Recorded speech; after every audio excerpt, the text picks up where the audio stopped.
welcome to this deep dive. You are joining us today to unpack what I think is a really fascinating and honestly a deeply intricate source text. Oh, absolutely. It's got so many layers to it. Yeah, exactly. So the text is a spiritual discourse, and it's titled The Path to Eternal Liberation Through Divine Surrender. Right. But right off the bat, I want to be entirely clear with you.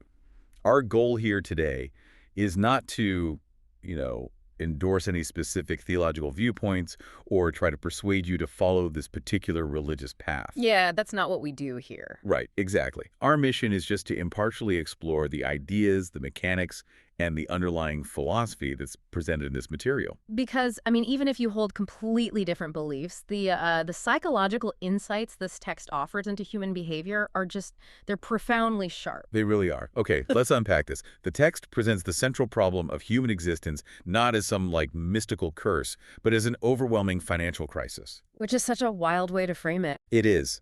Escaping the endless cycle of rebirth is literally compared to clearing a massive, unpayable debt. What's fascinating here is how the text takes these really abstract cosmic concepts like, the endless cycle of life, death, and rebirth, and it grounds them in modern, almost painfully relatable realities. And very relatable. Right. It doesn't treat the spiritual journey as some misty, ethereal mountaintop meditation. It frames it as a highly structured, almost bureaucratic system. Bureaucratic is the perfect word for it.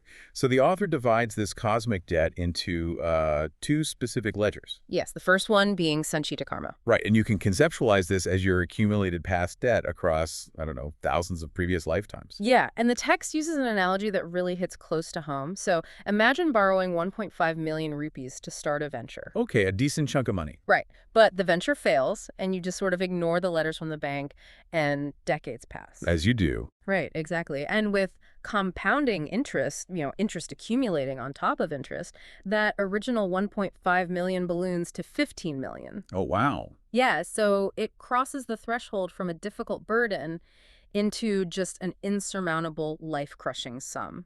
I mean, you can't just pick up a weekend shift to pay that off. Mathematically speaking, it's impossible to clear on your own. Exactly. And that is the nature of Sanchita Karma. It's so vast, you can't even, perceive the bottom of it. Right. But then you have the second ledger, which is Prarabdha Karma. And this is where it gets tricky, right? Yeah, because out of that massive 15 million rupee debt, the bank decides to collect a tiny specific fraction right now. Just a little slice. Right. Prarabdha Karma is the portion of your past debt that has been activated for your current life. Got it. So it dictates the specific joys and sorrows you are, experiencing today. So if you find yourself holding a past due notice for 15 million rupees, the local branch manager cannot help you. No, not at all. The text is very clear that you can't take this issue to middle management. In this theology, the branch managers are the lesser deities. Like Indra or Brahma. Right. They look at a ledger of that magnitude and basically inform you they don't have the administrative authority to wipe it clean. You have to go straight to the CEO. The ultimate authority. Yeah. And the text identifies the supreme head of the bank as the Lord Narayana. Okay. And rather than requiring some, arduous trek to a cosmic headquarters, the author playfully points out that the CEO is sitting right down the street in the local temple. Just totally accessible. Fully accessible. If you walk in and genuinely surrender, he doesn't, audit you. Right, no background checks. Exactly. He doesn't demand receipts from your past failures. He simply signs the paper and waives the entire accumulated Sanchita Karma. So it's essentially filing for cosmic bankruptcy with the CEO of the universe. That is a perfect way to put it. Oh, wait, that makes no sense based on the text's own logic. How so? Well, if the CEO signs the paper and totally zeroes out your past debt, why do people who surrender still experience tragedy and hardship in this life? I see what you mean. Right. If the account is wiped, shouldn't their life instantly transform into just pure bliss? Well, you're forgetting the second ledger. The Prarabdha Karma. Exactly. The CEO waives the past accumulated debt, the Sanchita Karma, which guarantees you won't be forced to take out another loan in the future. Okay, so no more rebirths. Right, you won't be reborn. Yeah. But you are still legally bound to finish the current term of the loan. Oh, I see. You have to live out the Prarabdha Karma, that activated debt of your present physical body. And the text actually goes a step further here. What does it say? It argues that the Supreme Lord intentionally leaves a degree of friction and suffering in your current life as a psychological safeguard. A safeguard against what? Being too happy? Essentially, yes. Wait, really? Yeah, think about your own life.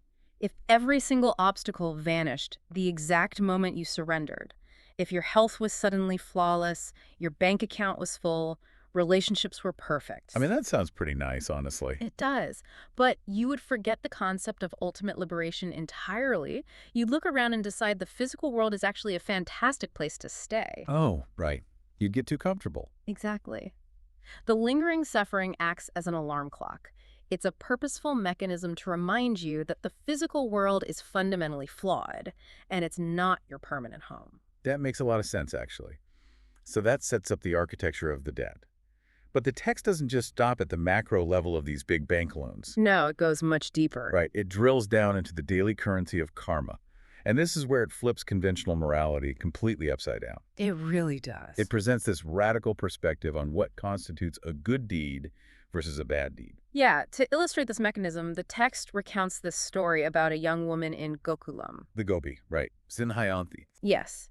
So she is a devotee profoundly attached to Krishna, and one afternoon she hears the distant sound of his flute. Okay. Her immediate instinct is to run to the riverbank to find him, but her in-laws physically lock her inside the house. Oh, wow. Yeah, she is entirely trapped. And that physical trap creates like this intense psychological pressure cooker. Exactly. The text describes her internal state in absolute extremes. Hearing the divine music fills her with a boundless, transcendent joy. Right. But simultaneously, being imprisoned and unable to reach the source of that music fills her with an equally boundless, crushing sorrow. Because you can't get to him. Right. And because she experiences the absolute peak of both of these emotions in the exact same instant, a fascinating accounting event happens. The ledgers. Yes. Her infinite joy completely depletes her good karma account, and her infinite sorrow completely depletes her bad karma account. So they both hit zero. Both ledgers hit absolute zero simultaneously. And with no karmic currency left to anchor her to the physical plane, her soul is liberated on the spot. Here's where it gets really interesting. The text uses this brilliant, super modern metaphor to explain the mechanics of how those accounts actually drain in our daily lives. Yeah, exhibition analogy, yeah. Yeah, it compares moving through life to taking your kids to an exhibition or like a massive carnival and you're armed with a debit card. Right. So imagine you walk into the fairground. Every time you buy your kid a toy or a piece of candy, you feel a genuine burst of happiness. Right. Of course. But seconds later, your phone buzzes. You get a 9-dang SMS notification from your bank showing your account balance is decreased. It's a stark way to look at human joy. It really is. The source argues this is the exact mechanism of karma. Every single time you experience happiness, success, or pleasure, you are swiping your cosmic debit card. You're spending it. Exactly. That burst of joy isn't a reward, it's an expense. It actively drains your good karma balance. Right. And conversely, every time you experience pain or frustration, you are paying off a penalty, which drains your bad karma account. And the ultimate goal isn't to accumulate wealth in the good account, right? Right. To exit the carnival, both accounts have to be entirely emptied. Yeah, and if we connect this to the bigger picture, the philosophical implication is just staggering. How so? Well, it means that building up good karma is just as much of a trap as building up bad karma. Which totally challenges the fundamental way most people view spirituality. Oh, absolutely. Like the default assumption is that you're supposed to be a good person specifically to build up a massive surplus of good karma. Right, but the text argues that a surplus of good karma is a disaster for liberation. Because you still have a balance. Yes. If you accumulate a massive account of good deeds, the universe owes you a payout. You will be forced into a rebirth simply to spend that balance. Oh, wow. I didn't think of it that way. Yeah, you might be reborn into extreme wealth or physical beauty or immense power. You get a much more comfortable cage, but it is still a cage. The golden handcuffs. Golden handcuffs keep you locked in the exact same cycle as iron ones. True liberation requires a zero balance. So what does this all mean in practice? If the goal is absolute zero, how do you actually intentionally empty the accounts? Well, the text outlines two distinct methodologies for achieving this. Upasana and Saranagati. Exactly. So, Upasana is the path of rigorous, self-driven meditation and unbroken devotion. Like the really intense traditional path. Right. It's characterized by intense personal effort, strict adherence to behavioral rules, immense mental discipline. And the other one? Saranagati is the path of unconditional, absolute surrender. Okay, but before digging into the two paths, the source addresses a pretty obvious question, which Hmm. is, if the CEO can just wipe the debt, why doesn't he just instantly liberate everyone on Earth right now? Yeah, that's a common pushback. Right. And the text uses a teacher analogy to explain the logic here. So if your teacher takes a completely unprepared student and arbitrarily writes a 98% on their final exam, the student feels great in the moment. Sure, who wouldn't? But when that unqualified student graduates and attempts to function in a high-stakes profession, they fail catastrophically. Exactly. The supreme realm is populated by perfected beings. Right. If God simply scooped you up with all your current flaws, your ego, earthly attachments, and just dropped you into that environment, you'd be utterly incapable of existing there. You would just be totally overwhelmed. Right, you'd be overwhelmed. So the physical world acts as a necessary proving ground to temper the soul. And the difference lies in how you choose to undergo that tempering. Exactly. The text compares the Upasana path, the path of rigorous meditation, to climbing 18 flights of stairs in a high-rise. Which sounds exhausting. It is grueling. You Yeah. feel every step, your legs burn, your lungs ache, and you have to consciously force yourself upward. Right. But the Saranagati path, absolute surrender, is compared to stepping into a high-speed elevator. Or a pushpaka vimana, as some texts call it. Right. The doors close, and the machine just does all the heavy lifting to take you to the top floor. Now, at first glance, it feels like a trick question, right? I mean, everyone would choose the elevator. Obvious. But the text issues a profound psychological warning right here. You step into the elevator of surrender, the doors shut, and it begins to ascend. Okay. But suddenly, between the 14th and 15th floors, the elevator jolts to a halt. Oh, no. The lights flicker. You are suspended in a metal box thousands of feet in the air, and panic begins to set in. Honestly, this is where the text made me completely reconsider the whole concept. Really? Yeah. Isn't doing nothing and just trusting the elevator actually harder than taking the stairs? Oh, absolutely. If you are climbing the stairs, you might be exhausted, Yeah. but you possess agency. You control your speed. If you need to stop, you stop. You're in charge. Right. But inside a stuck elevator, you are entirely stripped of control. You've isolated the core paradox of the entire text right there. Surrender is infinitely harder on the human psyche. Because we want to fix it. Yes, we are biologically wired to act, to control, to claw our way out of danger. The text explicitly states that Saranagati is only functional if there is a total absence of ego and an absolute unwavering trust in the entity operating the elevator. Which is so hard to do. When the car stops in the dark, your primal instinct is to pry the doors open with your bare hands. But the moment you try to force the doors yourself, you fall down the shaft. To really reinforce how dangerous that urge to help yourself is, the text pulls a specific story from the ancient epic, the Ramayana.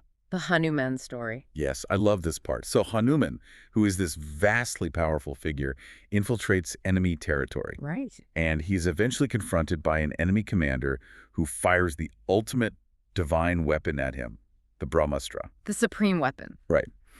But because of a previous blessing, Hanuman knows this supreme weapon cannot actually harm him. But he wants an audience with the enemy king, Ravana. So he needs to be captured. Exactly. So he makes a strategic choice. He allows the weapon to hit him, lets it bind him, and he just sits perfectly still on the ground, waiting. He demonstrates flawless surrender to the power of the supreme weapon. Just does absolutely nothing. Right. He does absolutely nothing.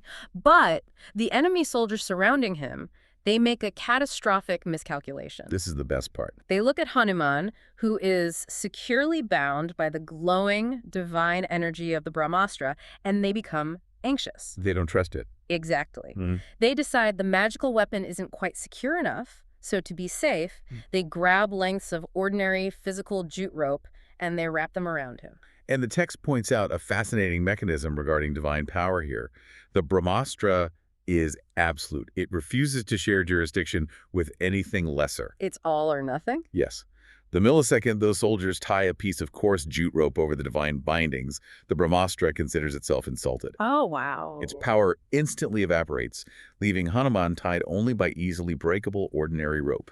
The divine weapon cancels itself out because they attempted to supplement it with something mundane. Right. And the text argues that absolute surrender Saranagati operates on the exact same principle. It is the spiritual equivalent of the Brahmastra. Okay, I see. But when you surrender to the supreme process and then become anxious, when you start adding your own tiny, panicked human efforts to ensure the process works, you're essentially tying jute rope over the divine weapon. So Saranagati is the supreme Brahmastra, but our anxiety is the jute rope. Exactly It's right. basically the equivalent of hiring a world-renowned master plumber to fix a catastrophic leak in your home. Okay, I like this analogy. Right, so you agree to let him handle it, but you're so nervous about the water damage that while he is working, you hover over his shoulder and start aggressively wrapping cheap duct tape around the pipes. Just getting right in his way. Yeah, and the master plumber simply packs up his tools. He leaves you to fix the plumbing with your tape. The sheer anxiety behind your effort actively neutralizes the solution. The jute rope is the physical manifestation of your ego. It is the belief that the ultimate power somehow requires your microscopic assistance to function properly. Giving up that ego, refusing to reach for the duct tape or the jute rope, demands an almost irrational level of trust in whoever is driving the elevator. It really does. And the text confronts this reality directly. So what does this all mean? It raises the most terrifying doubt a person can have in this framework. Is the entity you are surrendering to actually trustworthy? Right. Theologians refer to this as the sovereignty problem. Okay. The text emphasizes that the Supreme Lord is utterly independent. He answers to no one. There is no higher court of appeals if he makes a decision regarding your soul. So you are surrendering to a CEO with absolute power and zero oversight. And his track record from a limited human perspective is terrifyingly inconsistent. Really? How so? Well, the source notes that he exhibits profound grace. Right. He steps in to save innocent devotees who are completely helpless, like Prahlada or Gajendra. Okay, so that's the good side. Right. Yet, he also exhibits absolute annihilating wrath, utterly destroying powerful figures like Kamsa and Ravana, who are consumed by their own ego. So he contains infinite compassion and infinite destruction.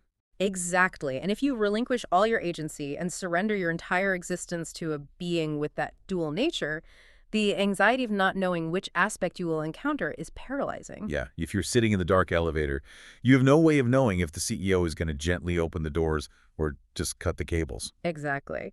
And this dilemma brings us to the ultimate resolution of the text. The climax of it all. Right. The Supreme Lord recognizes that his absolute sovereignty is simply too intimidating for a human mind to process. That's just too much. It is. So out of pure compassion, the divine mechanism introduces a buffer. The Acharya. The spiritual teacher. Yes, the Acharya is the spiritual mentor, a human teacher incarnated to bridge the terrifying gap between human frailty and cosmic absolute power. The text specifically highlights historical philosophers like Ramanuja who functioned in this role. The source uses a really brilliant visual to clarify this dynamic. It describes the Supreme Lord as possessing the qualities of both the sun and the moon. Right, the dual nature. Yeah, he wields the scorching, blinding heat of the sun, which represents his absolute justice and wrath. But he also possesses the cooling, soothing light of the moon, which represents his infinite grace. And the Acharya. The Acharya, however, is described as having two moons. Two moons.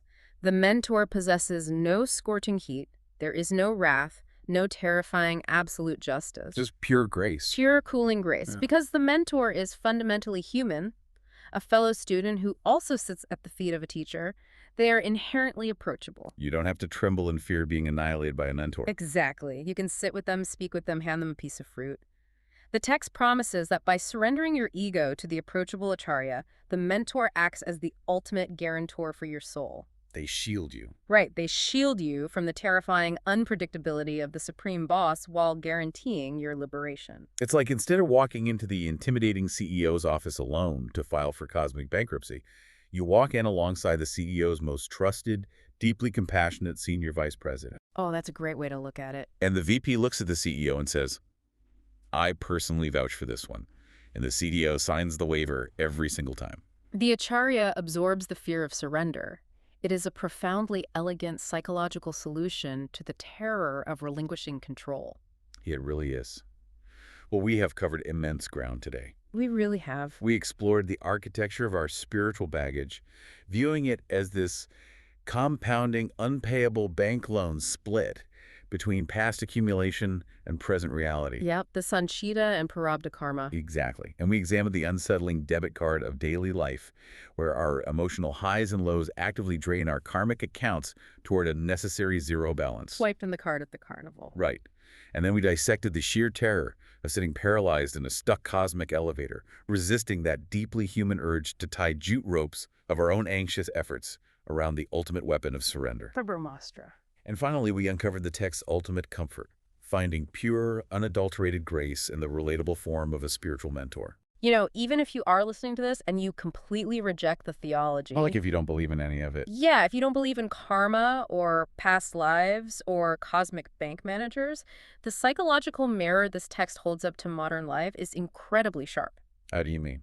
Well, look closely at how you operate on a daily basis. You are likely constantly, obsessively tying jute ropes around every aspect of your life. Oh, I do. You micromanage your career trajectory, you over-engineer the dynamics of your relationships, and you lie awake at night trying to anticipate and control every possible variable of your future. Just pure anxiety. It is all driven by pure, unadulterated anxiety. You are utterly terrified of the elevator stopping. You spend your entire life prying at the doors. Exactly. But consider the psychological truth buried in this ancient framework. What if, in certain situations, the most effective and powerful form of action isn't doing more? What if the ultimate display of strength is having the profound courage to completely let go? To stop adding your anxious, panicked jute ropes and simply trust the process to unfold as it should? Wow. The next time you feel yourself spiraling, aggressively trying to control a situation that is fundamentally out of your hands, you might want to pause. Ask yourself, are you just wrapping duct tape over the master plumber's work? Are you actively making it worse? Right. Are you actively making the situation worse by refusing to let it be handled? Well, thank you for joining us on this deep dive into the path to eternal liberation through divine surrender.